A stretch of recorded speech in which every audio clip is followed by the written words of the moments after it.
Hi everyone, it's Wednesday the 22nd of September, and this week we have the Found Prison Challenge map set. We've got charged shooters to help us. They aren't really going to be much help though, apart from when using a spy team of Sasha, Princess Yumiko, because having Yumiko charged means you've got 2 chances to get charged up right at the beginning of the map, so that will be helpful. But as a general map set for using shooters outside of that team, it's not going to be great. But let's move on to the maps and see what we got. So first one I'm going to talk about is shelves. So with shelves, you've got to open the 3 cabinets at the back of the room. The left one and the right one you can open without any problem, but when you open the middle one, it's flashing red, which means walkers are going to appear, and what you get is 1 riot and 1 normal walker spawn from the doors on either side of that cabinet. Teams I like to use on this is the team you can see, which is Beta, Eugene and Pizza Glen. Reason I like to use Pizza Glen on it is because when you open that middle one, if you leave it till last, you open it from the left hand side, you can actually run straight down away and be far enough away from the walkers that spawn, so you don't have to deal with them. What you want to do is try and keep the threat down as much as possible. So it might be a good idea, possibly up to a point, to have a shooter with the hunting bow, which reduces threat on a charge attack, a scout and possibly beta, so you can herd the any remaining ones up with the long range movement of the scout and the shooter. At higher level, you're looking at possibly Right Glen leading an assault and someone else to stun the initial group of them and get it open as quickly as possible. But I'll show you that one as well.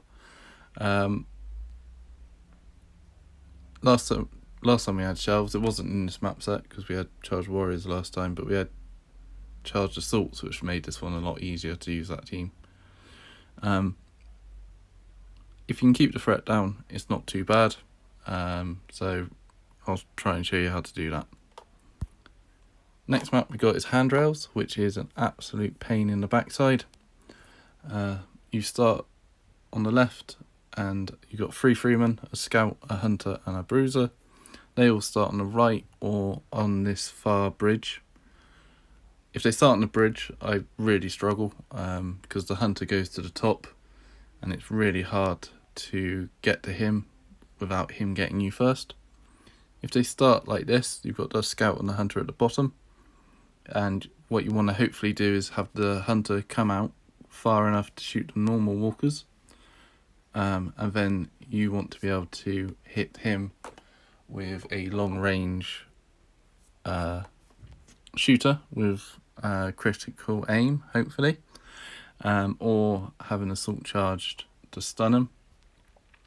Once they're stunned, it's not too bad a map once you've got that hunter under control, because the other 2 melee survivors you can either cripple or they will nearly always run close to you and stay in overwatch, so you can shoot them at your leisure.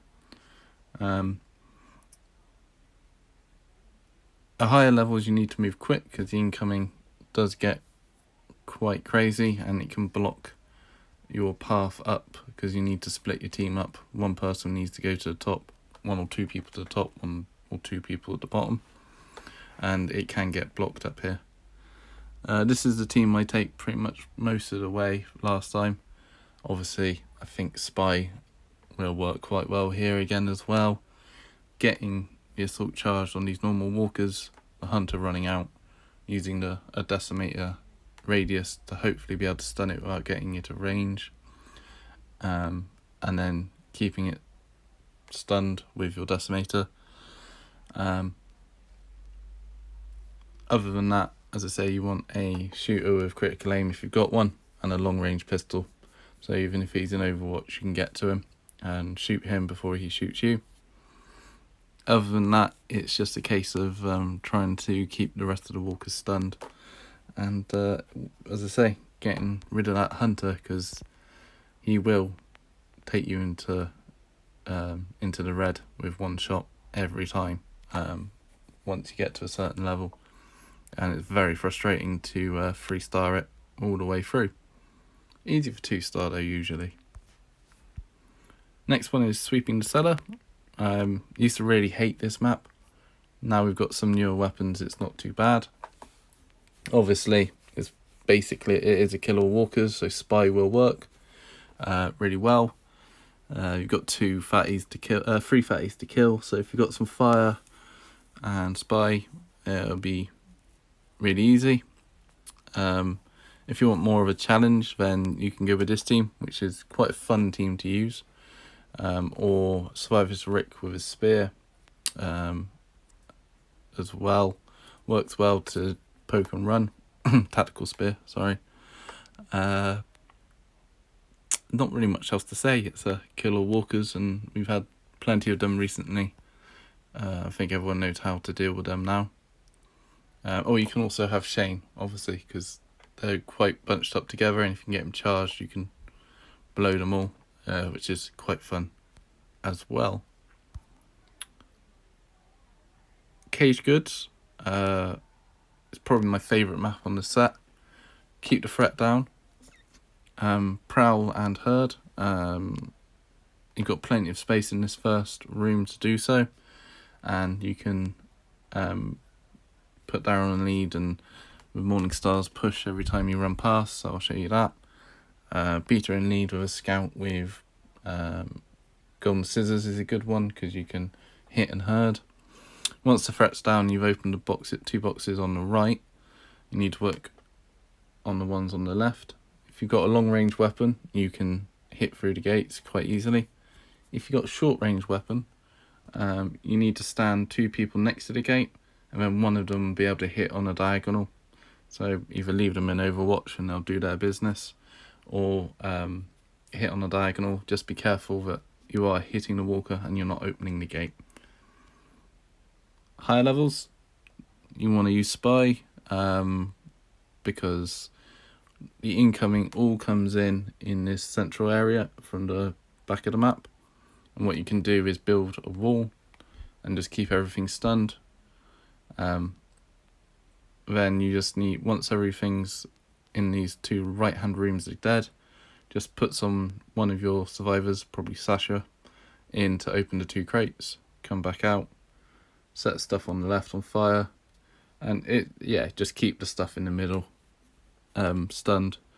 It takes a little while, but it's effective, and I'll show you that when I get there, because it does make the map quite easy. Next one is Reverse Escape, which is a horrible map as well. It used to be. Used to be a case of 3 bruisers, create a stun wall, and hope not to get bruised. It's quite a long time on that gate. You can also use Beta to herd and keep the threat down, keep things herded with a scout or maybe a shooter, but probably not. You do get auto spawns from the left and the right, so you've got to be careful of that. And again, if you can get charged up in the first turn, using Spy is probably going to be pretty useful at high level. Just decimating everything and keeping everything away from you. But there's a few different teams. I'll try and use a couple. But there's not much variety you can do when you've only got 2 survivors and 1 on the gate. And the last one is the room. Find 3 out of 9 boxes, I think. Yeah. Potluck. If you have to open them all at high level, it's pretty much impossible. You get 2 auto spawn from the middle every turn, and you've got an incoming as well. Peter Glenn is your friend, obviously, because he can open and hit and open, or however you want to do it. you want to open them up as quickly as possible. Personally, I like to go down the bottom, try and hopefully you'll be able to herd some stuff while you open crates at the bottom, and then run to the right herding stuff and open crates, and then run back. Charged Warriors was very helpful on this before, and speed is of the essence on it. You can use Spy, I guess, it will work, but where the incoming comes in around the top and the back, plus the incoming auto spawns, it's going to take quite a while, I imagine, to work your way round, especially if you've got open quite a few of the boxes. At high level, I'm guessing it's just going to be a case of I hope it's the first 3 and get back out, first 3 or 4, but we'll get to that when we get to it. So I hope that helps, and it's not my favourite map set, it's pretty average. Feels like we have it every other week, obviously, they all do, but I'll try and do some earlier commentary videos as well, and hopefully get to the harder ones earlier than I usually do, so you can all see what's coming. And I hope you found this useful, and I'll see you on the next video. Thanks for watching.